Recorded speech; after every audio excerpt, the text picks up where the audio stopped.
उत्तराखंड में होने वाले विधानसभा चुनाव के लिए भारतीय जनता पार्टी ने अपनी पहली लिस्ट जारी कर दी है। बीजेपी ने 59 सीटों पर उम्मीदवारों के नामों का ऐलान किया है, जिनमें मुख्यमंत्री पुष्कर सिंह धामी का नाम भी शामिल है।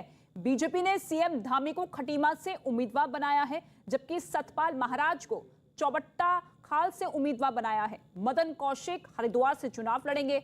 यमुनोत्री से केदार सिंह रावत को टिकट दिया गया है। सतपाल महाराज चौबट्टा खाल से चुनाव लड़ेंगे। इसके साथ ही आपको बता दें, सरिता आर्य नैनीताल से चुनाव लड़ेंगी, जो कि कांग्रेस पार्टी छोड़कर बीजेपी में शामिल हुई हैं। 2 दिन पहले ही चक्राता सीट से सिंगर जुबिन नौटियाल के पिता राम शरण नौटियाल को टिकट दिया गया है।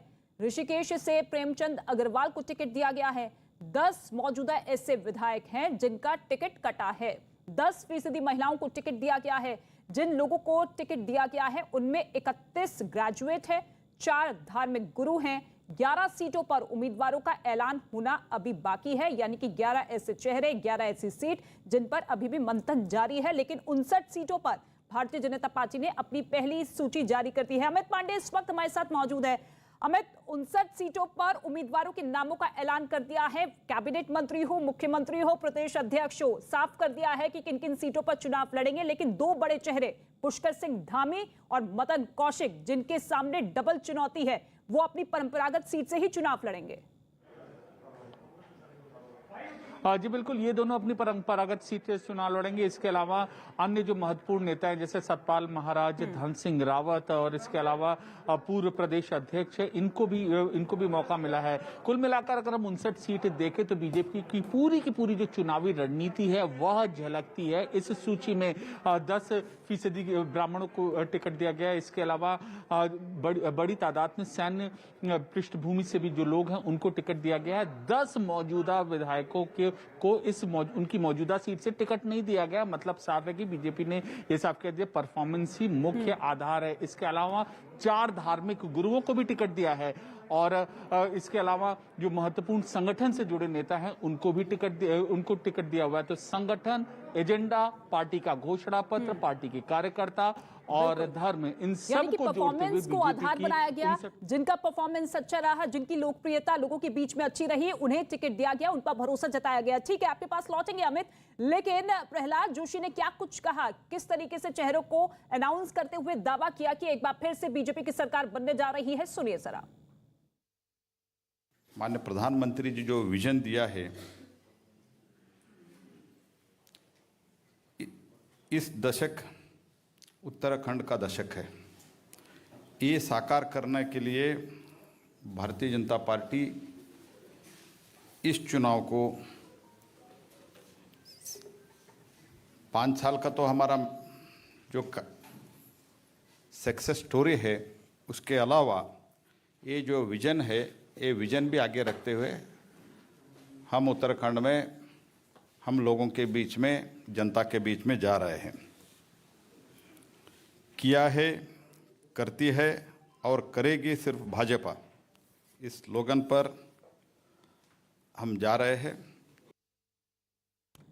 अमित, देखिए वो विजन भी सामने रख दिया है कि अपनी सक्सेस डेवलपमेंट के हिसाब से ही भारतीय जनता पार्टी इस बार का चुनाव लड़ने जा रही है। लेकिन 2017 के विधानसभा चुनाव की बात की जाए तो जिसमें बीजेपी ने 56 सीटों पर परचम लहराया था और उन तमाम चेहरों पर एक बार फिर से भरोसा जताते हुए, लेकिन सबसे बड़ी चुनौती बीजेपी के सामने यही है कि बैक टू बैक जिस तरीके से मुख्यमंत्री बदले गए, वो डैमेज पार्टी में है और उसी डैमेज को कंट्रोल करने के लिए इस लिस्ट को कहीं ना कहीं तैयार किया गया।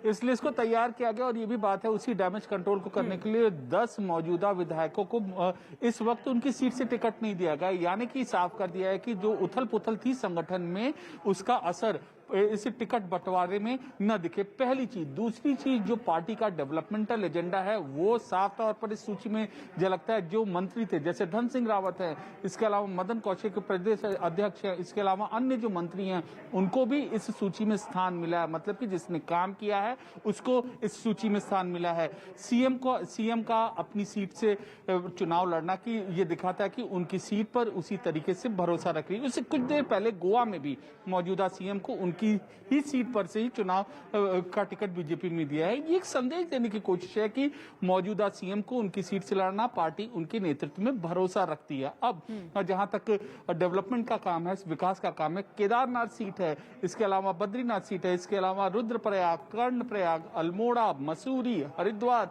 ये जो प्रमुख धार्मिक महत्व की जगह है, वहां पर भी पार्टी ने अपने पुराने चेहरों पर भरोसा किया है और उनको टिकट दिया है जो संगठन के साथ खड़े थे। अभी हाल ही के दिनों में कई नेता जो बीजेपी से कांग्रेस में गए हैं, लेकिन जो नेता बीजेपी में रह गए हैं, जो कांग्रेस से आए थे, जैसे सतपाल महाराज और अन्य नेता, तो उनको वापस यहां पर रिपीट किया गया है। तो पार्टी ने यह भी देखा है कि जो लोग पार्टी के साथ खड़े हैं पुराने दल से आने के बाद, उनको टिकट दिया जाए। पार्टी की विचारधारा के साथ उन पुराने चेहरों पर भी भरोसा जताकर एक बड़ा संदेश देने की कोशिश की है कि देखिए, पार्टी में एक राय है, भरोसा है और संगठन पूरी मजबूती के साथ आगे बढ़ रहा है। लेकिन इसके साथ ही आपको यह भी बता दें कि 59 सीटों पर उम्मीदवारों का ऐलान आज हो चुका है। उनमें 10% महिलाओं को टिकट दिया गया है। इस लिस्ट में 15 ब्राह्मणों को जगह दी गई है। तो देखिए किस तरीके से एक बैलेंस्ड लिस्ट तैयार की गई है 59 सीटों पर। इस 59 में 5 वुमन है, लेडीज 54 जनरल है। इसमें कास्ट वाइज बोले तो 59 total out of 70 we are declaring today 59। तो 15 ब्राह्मणों को जगह दी गई है इस लिस्ट में। और हरिद्वार जिले से एक बार फिर से प्रदेश अध्यक्ष, जो कि पहले मंत्री भी रह चुके हैं, मदन कौशिक, उन्हें एक बार फिर से इसी सीट से चुनाव लड़वाया जाएगा। और इसके साथ ही एक बड़ी खबर आपको बता दें, महाराष्ट्र में स्कूलों को खोलने को लेकर सरकार ने फैसला ले लिया है। मुख्यमंत्री उद्धव ठाकरे ने सोमवार से सभी स्कूलों को खोलने की अनुमति दे दी है। सीएम ने यह कहा है कि स्कूलों को खोलने के लिए कोविड के सभी नियमों का पालन करना जरूरी होगा। महाराष्ट्र में 24 जनवरी से स्कूल खोल रहे हैं। ये फैसला वहां के मुख्यमंत्री ने ले लिया है। इस वक्त की बड़ी खबर आपको बता दें कि महाराष्ट्र में स्कूल खुलने की तैयारी सामने आ चुकी है। 24 जनवरी से अब स्कूल खुलेंगे महाराष्ट्र में। लगातार केसेस यहां पर बढ़ते हुए नजर आ रहे थे। सख्त पाबंदियां यहां पर लगाई गई थी, जिसकी वजह से अब केसेस में गिरावट भी नजर आ रही है। और अब सरकार ने स्कूल खोलने का फैसला ले लिया है। सोमवार से स्कूल वहां पर खुलेंगे। मुख्यमंत्री उद्धव ठाकरे ने सोमवार से सभी स्कूलों को खोलने की अनुमति दे दी है और ये कहा कि स्कूलों को खोलने के लिए कोविड के सभी नियमों का सख्ती से पालन करना जरूरी होगा। यानी कि अब 24 जनवरी से स्कूल खुल रहे हैं। कोरोना और कोरोना का नया वेरिएंट ओमिक्रॉन, जो कि सबसे ज्यादा कहर अगर कहीं बरपा रहा था तो वो था महाराष्ट्र। वहां पर कई तरह की पाबंदियां लगाई गई, स्कूलों को बंद कर दिया गया और अब स्कूल खोलने को लेकर अनुमति दे दी गई है मुख्यमंत्री की तरफ से। 24 जनवरी से स्कूल खोलने की तैयारी अब शुरू होगी। इसके साथ ही महाराष्ट्र के स्वास्थ्य मंत्री ने कहा है कि कौन कौन सी क्लास तक स्कूल खोलेंगे, इसका फैसला कैबिनेट की बैठक में तय होगा। यानी कि स्कूल जरूर खोलेंगे 24 तारीख तक, लेकिन कौन कौन सी क्लासेस के लिए स्कूल खोलेंगे ये अभी तय नहीं हो पाया है। इसको लेकर बैठक होनी है, कैबिनेट की बैठक होगी और इसी बैठक में फैसला होगा कि किन किन क्लासेस के लिए स्कूल खोले जाएंगे। तो 24 जनवरी से स्कूल खुल रहे हैं, लेकिन किन किन क्लासेस के लिए, उसके लिए अभी इंतजार करना होगा।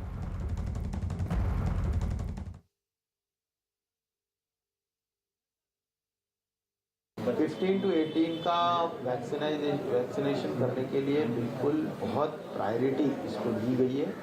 और अभी तो इस सभी स्कूल्स कॉलेजेस बंद होने के नाते थोड़ा उनको ऑर्गेनाइज करके उनको वैक्सीनेशन सेंटर पे लेके आना थोड़े चैलेंजिंग निश्चित तौर पर होता है, लेकिन ये काम भी आरोग्य डिपार्टमेंट या स्वास्थ्य डिपार्टमेंट की तरफ से किया जाएगा। तो कोरोना के केसेस में गिरावट दर्ज हो रही है और ऐसे में महाराष्ट्र में मुख्यमंत्री उद्धव ठाकरे की तरफ से यह फैसला लिया गया है कि स्कूल अब खोल दिए जाएंगे। बच्चों को ज्यादा नुकसान अब नहीं झेलना होगा। जिस तरीके से ऑनलाइन क्लासेस बच्चों की हो रही थी, अब 24 जनवरी यानी कि सोमवार से स्कूल खोलेंगे। लेकिन किन किन क्लासेस के लिए स्कूल खोलने की अनुमति दी गई है, उसके लिए कैबिनेट की बैठक रखी गई है। कैबिनेट की बैठक में ही डिसाइड होगा कि किन किन बच्चों को अलाउड होगा स्कूल जाने के लिए। लेकिन अब 27 जनवरी यानी कि सोमवार से स्कूल खुलेंगे। कई ऐसे शहर हैं जहां पर कोरोना लगातार घट रहा है। और वहां पर अब स्कूल खोलने की तैयारी शुरू हो चुकी है। रोज लगातार पिछले कई दिनों से केसेस बढ़ रहे थे। महाराष्ट्र, मुंबई, अलग अलग जिलों में ओमिक्रॉन वेरिएंट ने भी दस्तक सबसे ज्यादा इसी राज्य में दी थी। लेकिन सरकार, केंद्र सरकार के तमाम तरह के उपायों के बाद, सख्त पाबंदियों के बाद कोरोना के केसेस में गिरावट दर्ज की गई है। और ऐसे में अब ये बड़ा फैसला मुख्यमंत्री की तरफ से दिया गया है कि 27 जनवरी से स्कूलों को एक बार फिर से खोला जा रहा है। बीएमसी ने इसके लिए तैयारियां शुरू कर दी है। लेकिन किन किन क्लासेस के लिए ये अनुमति दी गई है, उसको लेकर अभी कैबिनेट की बैठक होगी। अभी तक फिलहाल स्कूलों को ऑफलाइन क्लासेस के जरिए ही चलाया जा रहा था, लेकिन अब स्कूल खुलने को लेकर पिछले कई दिनों से लगातार जो सुगबुगाहट थी, जो कि लगातार मंथनों का दौर जारी था, तमाम तरह के एनालिसिस किए गए, सर्वे लिए गए कि क्या वाकई स्कूल खोलना बच्चों के लिए सेफ होगा, सुरक्षित होगा। और अब ऐसे में ये बड़ा फैसला। विवेक गुप्ता इस वक्त हमारे साथ मौजूद है। विवेक, स्कूल खोलने को लेकर तारीख तो सामने आ चुकी है, लेकिन अभी किन किन क्लासेस के लिए अनुमति दी गई है उसको लेकर अभी इंतजार करना होगा। लेकिन क्या कुछ कहना है सरकार का, किस तरीके की तैयारियां रहेगी? देखिए रितिका, ये महाराष्ट्र सरकार का बड़ा फैसला है और उन्होंने साफ तौर पे कह दिया कि जितने भी स्टूडेंट है, चाहे वो प्री प्राइमरी के हों और क्लास 1 से लेकर क्लास 12 तक के, सारे स्कूल अब खोल दिए जाएंगे। और देखिए आज 20 तारीख है और स्कूल खुलने का ऐलान 24 तारीख से कर दिया गया, यानी कि सोमवार से 24 जनवरी को जितने भी बच्चों के स्कूल हैं वो पूरी तरह से महाराष्ट्र में खुल जाएंगे। जहां जहां केसेस ज्यादा है वहां पर लोकल अथॉरिटी और लोकल म्युनिसिपल कॉर्पोरेशन कॉल लेगी कि स्कूल में बच्चे को किस तरह रखना है, किस तरह नहीं। लेकिन महाराष्ट्र सरकार का बड़ा फैसला है। लेकिन जो पेरेंट्स हैं, जो बच्चे के पेरेंट्स हैं, वो अभी भी सवाल खड़े कर रहे हैं कि महाराष्ट्र और मुंबई में कोरोना वायरस के मामले लगातार बढ़ते जा रहे हैं। और मैं अगर आपको कल का डेटा बताऊं तो कल पूरे महाराष्ट्र में 43,000 से ज्यादा कोरोना वायरस के मामले थे। मुंबई में 6,000 के आसपास कोरोना वायरस के मामले थे। एक्टिव केस अभी भी पूरे राष्ट्र में। ये महाराष्ट्र सरकार ने फैसला ले लिया, लेकिन अपोजिशन बीजेपी के नेता मिहिर कोटेक जी हमारे साथ है, उनसे बात करके उनका क्या कॉल है। बीजेपी लीडर सर, महाराष्ट्र सरकार ने कॉल ले लिया कि सोमवार से सारे बच्चों के स्कूल खोल दिए जाएंगे। ये डिसीजन कितने हद तक सही है सर? देखिए, महाराष्ट्र में जो सरकार बैठी है ये 3 पहियों वाली सरकार है। आज अभी मुझको मीडिया के माध्यम से पता चला कि महाराष्ट्र में एक बड़ा निर्णय हुआ है कि सभी स्कूलें खोल दी जाएंगी। एक तरफ ये कहते हैं कि कोरोना का विस्फोट हुआ है। आज मुंबई शहर में धारा 144 लागू है। रात को 10 बजे से लेकर सुबह 6 बजे तक नाइट कर्फ्यू लगा दिया गया है। हमारे सभी कॉमन प्लेसेस में रिस्ट्रिक्शन है। और एक तरफ हम स्कूल खोलने की बात कर रहे हैं। पिछले 1 महीने का डेटा निकाल लें तो करीबन 17,500 स्कूल के छोटे बच्चों में कोविड पॉजिटिव आया है। तो समझ में नहीं आ रहा है कि कोविड नियंत्रण में है या नहीं है। एक विभाग के लिए वो नियंत्रण में नहीं है और अब एजुकेशन विभाग के लिए वो नियंत्रण में है। और फिर ये लोग आखिर में एक लाइन डाल देते हैं कि स्थानिक प्रशासन इसका निर्णय ले। अब इसका मतलब क्या होता है? आज पूरे महाराष्ट्र में जो पेरेंट्स है वो कंफ्यूज्ड है। उनको पता नहीं है कि अभी स्कूल में भेजना है कि नहीं भेजना है, क्योंकि स्थानिक जो प्रशासन निर्णय लेगा वो क्या आधार पे लेगा। तो लोगों में इतना बड़ा कंफ्यूजन क्रिएट करने के बजाय आज क्या होता है, बच्चों के माँ बाप ये पैनिक में आ जाते हैं कि हमारे बच्चे अगर स्कूल में गए और कोविड हो गया तो। ऐसे कुछ किस्से हुए हैं कि भाई स्कूल शुरू की गई, 2 बच्चों को कोविड आया, स्कूल बंद कर दी गई। तो एक साथ मिलके मुझको लगता है कि यहाँ पे बहुत बड़ा पॉलिसी पैरालिसिस है, क्योंकि हर विभाग अपने हिसाब से अपने मन के अनुसार एक निर्णय ले लेता है, मीडिया के सामने वो बोल देता है और हमारी जनता यह बेचारी पैनिक मोड में है। अमीर जी, आप ये समझना चाहेंगे, स्कूल में बच्चे बड़े लोग होते हैं कि बहुत सारी जगह कोविड प्रोटोकॉल फॉलो नहीं कर पाते, लोकल ट्रेन हुआ, बस हुआ, स्कूल में छोटे छोटे बच्चे कोरोना प्रोटोकॉल को कैसे फॉलो करेंगे, कैसे सोशल डिस्टेंसिंग मेंटेन करेंगे, कैसे लगातार सैनिटाइजर हाथ धोएंगे? छोटे छोटे बच्चे, प्री प्राइमरी के भी स्कूल खोल दिए गए हैं। देखिए, यही बात है कि बोलने के लिए देते हैं कि कोविड प्रोटोकॉल फॉलो करो। अब साधारणतः एक कक्षा में 50 विद्यार्थी होते हैं, तो अगर कोविड प्रोटोकॉल फॉलो करने हैं तो एक कक्षा में हम 15 या 20 ही विद्यार्थी बिठा सकते हैं। तो एक साथ अगर आप स्कूल खोल दोगे तो रातों रात आपका वास्तु क्या 2 गुना 3 गुना बढ़ जाएगा क्या? तो इन बातों की कहीं पर भी कोई क्लैरिटी नहीं है। बस निर्णय लिया, थोप दिया, अब जनता कंफ्यूज रहे, पैनिक में रहे और फिर कहेंगे कि आप स्थानिक प्रशासन से पूछ लो। स्थानिक प्रशासन कहेगा भाई हमको पता नहीं। तो कहीं ना कहीं ये जो कंफ्यूजन का पूरा माहौल है, ये पूरा कोविड मिसमैनेजमेंट है। अगर आपको खोलना है तो बाकायदा ये कहिए कि स्थानिक प्रशासन नहीं, हम शासन के माध्यम से कह रहे हैं कि ये सब होगा, ये सब नहीं होगा। ओके चल, लेकिन सबसे बड़ा कंसर्न है, हर एक पेरेंट्स ये जानना चाहता है अपने बच्चों को स्कूल भेजे या नहीं भेजे, इस सब लोग कंफ्यूज हैं।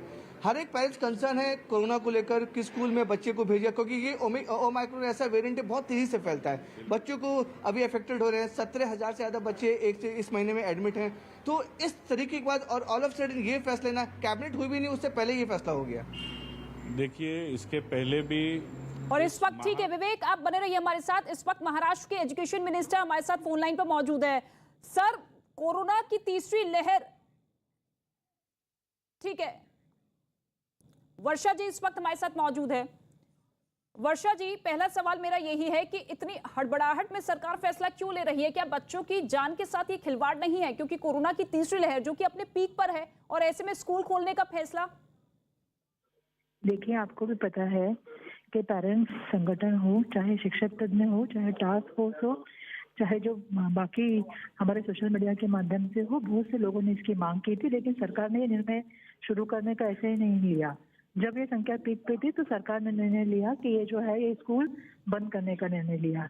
लेकिन जैसे नंबर कम होते गए, हमने ये निर्णय लिया है कि हम पूरे महाराष्ट्र को एक साथ हम नहीं कह रहे, हम कह रहे वहाँ की लोकल बॉडी को ये निर्णय लेना है, जहाँ पे अगर ये रुग्ण संख्या ज्यादा है वहाँ पे स्कूल शुरू नहीं किए जाए, लेकिन जहाँ पे ये रुग्ण संख्या कम है वहाँ के स्थानीय प्रशासन पूरा कोविड का प्रोटोकॉल रखे, पूरा हमने जो SOPs टास्क फोर्स ने जो SOPs तैयार की है उसका पालन करते हुए, पूरी तरह से केयरफुल रहते हुए, क्योंकि हमने लेकिन बच्चों के पेरेंट्स तो डरे सहमे हुए हैं। उनका तो यही कहना है कि आखिर कैसे कोविड नियमों का पालन करवाया जाएगा, और अभी बच्चों का वैक्सीनेशन शुरू ही हुआ है। ऐसे में पीक टाइम पर आप बच्चों को बोल रहे हैं कि स्कूल जाइए, पढ़ाई करिए।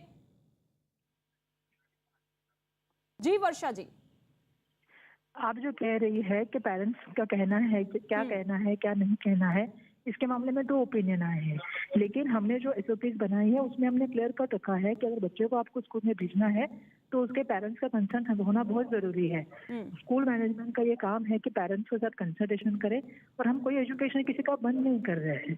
अगर हम कोई बच्चे जहाँ पे कनेक्टेशन नहीं है, जहाँ इलेक्ट्रिसिटी नहीं है, जहाँ नेटवर्क के कुछ इशू आ रहे हैं, ऐसी जगह पे बच्चे पढ़ाई से बाजू में नहीं रहने चाहिए। यानी कि ये पेरेंट्स के ऊपर पूरी तरीके से निर्भर रहता है कि वो अपने बच्चों को स्कूल भेज रहे हैं। लोकल बॉडी को ये दे रहे अधिकार कि वो जो है वो परिस्थितियों को ध्यान में दे, जहाँ रुग्णों की संख्या कम है या जहाँ पे जो नहीं है वहाँ ऐसी जगह पे पहला वो निर्णय ले। हमने लोकल बॉडी के ऊपर अधिकार दिया है, हमने पूरी तरह से हमारे SOPs में ये कहा है। वर्षा जी, लोकल बॉडीज को आधार दिया है या पेरेंट्स के ऊपर डिपेंड करता है कि वो अपने बच्चों को स्कूल भेजे या नहीं भेजे? नहीं, वो देखिए, वो जो स्कूल शुरू होगा अगर निर्णय लेता है लोकल बॉडी, तो बच्चों को स्कूल में भेजना है कि नहीं भेजना है, इसका निर्णय जो है वो पेरेंट्स कंसर्न के साथ आएगा। अगर पेरेंट्स नहीं भेजेंगे तो पिछले बार भी हमने बहुत बार स्कूल शुरू किए हैं, जो बच्चे स्कूल में आए हैं वो बच्चे स्कूल में पढ़ रहे, जो बच्चे अगर स्कूल में नहीं आ रहे तो उनके लिए हमने एजुकेशन तो कहीं बंद नहीं किया था। तो कहीं जगह पे ऐसी भी चीजें वर्षा जी, आपको पता है कि पॉजिटिविटी रेट जो कल का रहा वो 28.9% रहा और 20,000 से ज्यादा केसेस सामने आए हैं। ऐसी स्थिति को देखकर वाकई आपको लगता है कि ये फैसला जो आप ले रहे हैं वो सही है? जो है ना, ये लेते वक्त हमने तज्ञों से बात की, हमने बहुत सारे लोगों से बात की, टास्क फोर्स के कुछ डॉक्टरों से भी बात की। मेरा ये कंसर्न है कि जहाँ लोकल बॉडी है पूरा मॉनिटरिंग करते हुए, जहाँ ये संख्या कम है लेकिन बच्चों के लिए सुविधाएं भी कम है, ऐसी जगह पे बच्चों के लिए शिक्षा बंद नहीं होनी चाहिए और बच्चे एजुकेशन से बाजू में नहीं हटने चाहिए। नहीं, शिक्षा तो कहीं पर भी बंद नहीं हो रही है, ऑफलाइन क्लासेस चल रही है। अधिकारियों से बात की, कलेक्टर से बात की, हमने मुख्याधिकारी से जब मीटिंग में बात की, उनका कहना था कि बच्चों का आकलन दिन ब दिन इस मामले में कम होता जा रहा है। पेरेंट्स को भरोसा आप कैसे देंगे? पेरेंट्स को आप विश्वास में कैसे लेंगे? बच्चों को आप कैसे विश्वास में लेंगे? वो तो डरे सहमे हुए हैं, उनको लग रहा है कि उनकी जान के साथ खिलवाड़ किया जा रहा है। ठीक है, वर्षा गायकवाड़ जो कि शिक्षा मंत्री हमारे साथ मौजूद थी, उनसे सवाल किया गया तो शायद उन्होंने फोन काट दिया क्योंकि तैयारियां पुख्ता नहीं थी। उनका साफ तौर पे कहना है कि देखिए, किसी को प्रेशराइज नहीं किया जाएगा, लेकिन सबसे बड़ा सवाल यही है कि महाराष्ट्र सरकार इतनी हड़बड़ाहट में फैसला क्यों ले रही है ऐसे वक्त में जब कोरोना अपने पीक पर है। कोरोना की तीसरी लहर जो कि ओमिक्रॉन के जरिए दस्तक दे चुकी है। विवेक का एक बार फिर से रुक कर लेते हैं। विवेक, आखिर मजबूरी महाराष्ट्र सरकार की तरफ से क्या है? क्योंकि एक तरफ नाइट कर्फ्यू, दूसरी तरफ तमाम तरह की पाबंदियां, लेकिन इन सब चीजों के बीच स्कूलों में बच्चों की एंट्री करवानी है, बच्चों के लिए स्कूल खोले जा रहे हैं। ये फैसला आखिर क्यों? देखिए बहुत बड़ा सवाल है कि आखिरकार महाराष्ट्र सरकार ने ये फैसला क्यों लिया। देखिए रितिका, आपको बताना चाहेंगे कि आज 3:30 बजे कैबिनेट होनी थी, तो उम्मीद जताई जाती है कि कैबिनेट में तीनों पार्टियों के मंत्री लोग बैठेंगे, कैबिनेट में शायद कुछ बड़ा फैसला हो, लेकिन कैबिनेट से पहले ही ये फैसला ले लिया गया कि महाराष्ट्र में सारे स्कूल ओपन होंगे। तो आपने सवाल पूछा कि इतनी हड़बड़ी क्यों, इसका जवाब लिए खुद हमारे साथ बीजेपी के नेता हमारे साथ, उनसे बात करते हैं। मीर जी, ये सवाल बताइए, इतनी हड़बड़ाहट में ये फैसला क्यों ले गया? 43,000 कल कोरोना वायरस के मामले थे, 6,000 मुंबई में, कुछ बच्चे एडमिट हैं, इतनी हड़बड़ाहट किस बात की थी? देखिए, इस महाविकास आघाड़ी के मंत्री मीडिया के सामने पहले आकर के न्यूज़ देना, इसकी एक होड़ मची हुई है। इसके पहले भी हम देख चुके हैं कि कांग्रेस के ही एक अन्य मंत्री ने इस प्रकार से घोषणाएं कर दी थी मुंबई शहर को लेकर के, और फिर कैबिनेट में दूसरा निर्णय हुआ। तो इस बार भी मुझको लगता है कि इन तीन पक्षों में कोई कोऑर्डिनेशन नहीं है और सिर्फ कंफ्यूजन है। आज अगर कैबिनेट ने एक डिसीजन लिया है, अभी तक तो कैबिनेट बैठी नहीं है और इन्होंने डिसीजन जारी कर दिया और फिर एक लाइन जोड़ दी कि स्थानिक प्रशासन तय करेगी। पेरेंट्स को हम, बच्चों के माँ बाप को हम पैनिक मोड में डाल रहे हैं, क्योंकि हर माँ बाप इस बात को लेकर के चिंतित है कि अगर पूरे स्कूल में एक भी बच्चे को पॉजिटिव आ गया तो क्या आज मुंबई की बात करें तो मुंबई में हमारे पास सफिशिएंट मात्रा में पीडियाट्रिक वार्ड्स हैं क्या? कल हम अगर सभी स्कूल खोल देंगे और बच्चों को बड़े पैमाने पे कोविड हुआ तो क्या हमारे पास उतने पीडियाट्रिक वार्ड्स हैं कि नहीं है? इस पर कोई जानकारी नहीं है। तो मुझको लगता है कहीं ना कहीं मीडिया के सामने आके सिर्फ क्रेडिट लेने की होड़ लगी है।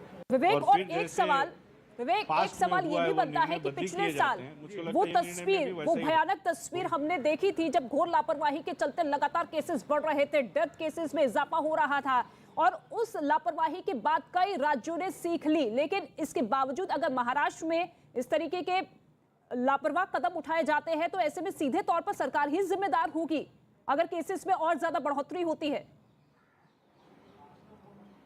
देखिए रितिका, देखिए पूरे सिनेरियो का मैं बताऊं, पहली जो कोरोना वेव आई थी उस समय भी मुंबई और महाराष्ट्र एपिक सेंटर बना हुआ था।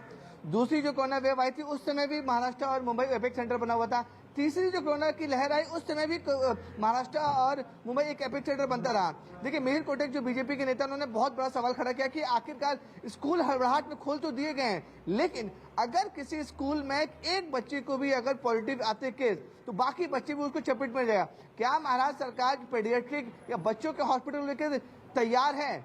क्या उन्होंने हॉस्पिटल तैयार करके रखे हैं कि अगर एक बच्चा भी पॉजिटिव आ जाता है तो ऐसी सिचुएशन को हैंडल किस तरह से किया जाए? एक बड़ा सवाल जो बीजेपी नेता हमारे साथ है वो खड़ा कर रहे हैं कि स्कूल खोल दिया, हड़बड़ाहट में स्कूल खोल दिया, लेकिन कोई भी बच्चा अगर पॉजिटिव आ जाता है तो उसको किस तरह से हैंडल किया जा सके। देखिए अब जो यहाँ के पेरेंट्स है, जैसा से बीजेपी नेता ने बोला कि कंफ्यूज है कि आपके पास सिर्फ 2 या 3 दिन का समय है, आप इन 2-3 दिन में समझिए कि आपको बच्चों को स्कूल भेजना है या नहीं भेजना है। स्कूल में भेजना है तो क्या क्या प्रोटोकॉल फॉलो होंगे ये किसी को नहीं पता। ये पूरी जानकारी के लिए हम एक बार फिर से मिहिर जी से बात करते हैं। बिल्कुल विवेक, और वर्षा गायकवाड़ जो कि ये दलील देती हुई नजर आ रही है कि देखिए कोविड टास्क फोर्स और अभिभावक लगातार हमसे मांग कर रहे थे कि स्कूल खोले जाए, और ऐसे में स्कूल खोलने का फैसला महाराष्ट्र सरकार की तरफ से ऐसी स्थिति में लिया जा रहा है जहां पर केसेस लगातार बढ़ रहे हैं, कई तरह की सख्त पाबंदियां लागू है, लेकिन इसके बावजूद बच्चों की जान के साथ सीधे तौर पर खिलवाड़। शुक्रिया विवेक हमारे साथ जुड़ने के लिए आपका।